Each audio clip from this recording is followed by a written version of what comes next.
So in this quick tip, I just wanted to show you a nice, easy way to manipulate gradients, which has appeared in the more recent versions of Illustrator. And if you've used it for many years, it may be one that you haven't actually picked up on yet or noticed. You're probably aware, obviously, you've got a gradient panel here. And if you select something and make sure you're on the foreground there, you can see you can add a gradient in there, for example, on the fill. So I can go in there and I can do a black to white gradient or a radial gradient in there. And with each of these, you can change these color stops down the bottom here. So if I want to make that white color stop into a different color, give it a double click. I'm on black and white at the moment. Let's go to RGB here, and I can then put in whatever colors I want in here.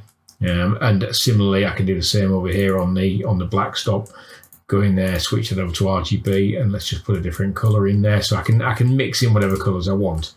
If I want more color stops in here, you can obviously click in here. If you want rid, just drag them off, and the balance can be shifted using the diamond there as well.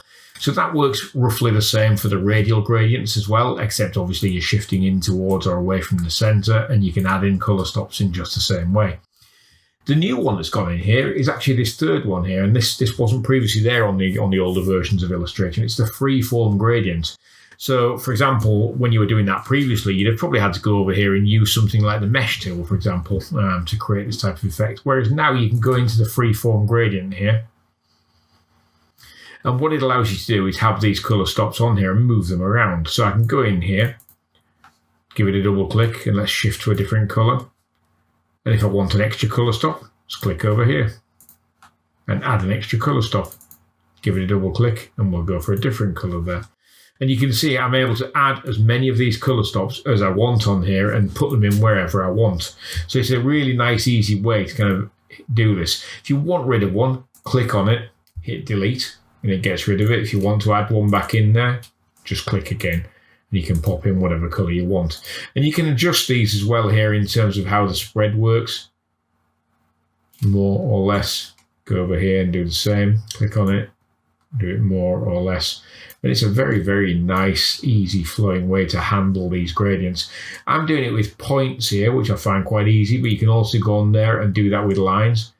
So if you click on there, you'll find that it doesn't give you the ability to adjust that. What you're doing now is you're dragging a line out there and you're controlling where these gradients flow in terms of a line like this. So you can have them go around a corner like that, for example, or flow around by adding in the extra stops that way. Slightly different way of working.